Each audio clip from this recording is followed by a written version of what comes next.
قالوا أنؤمن كما آمن السفهاء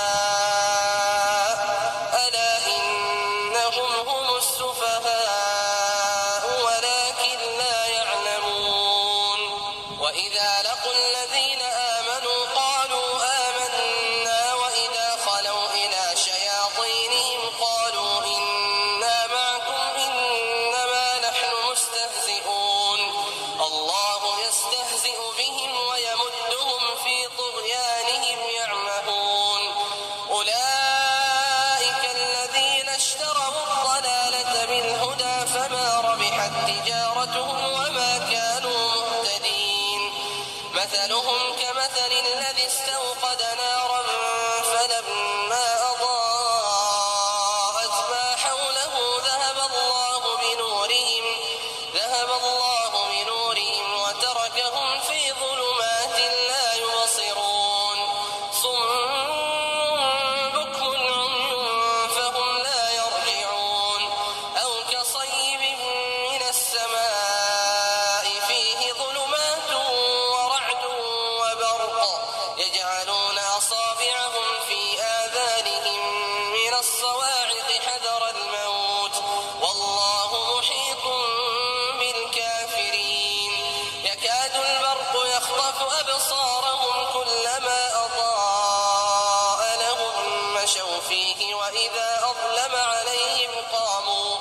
ولو شاء الله لذهب بسمعهم وأبصارهم إن الله على كل شيء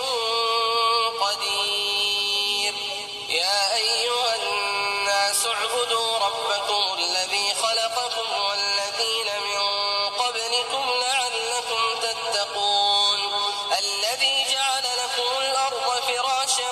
والسماء بناء وأنزل من السماء ماء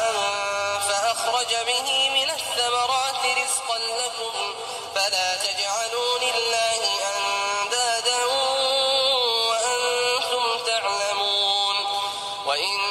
كنتم في ريب مما نزلنا على عبدنا فأتوا بسورة من مثله وادعوا شهداءكم من دون الله إن كنتم صادقين فإن لم تفعلوا ولن تفعلوا فاتقوا النار التي وقودها الناس والحجارة أعدت للكافرين وبشر الذين آمنوا وعملوا الصالحات أن لهم جنات تجري من تحتها الأنهار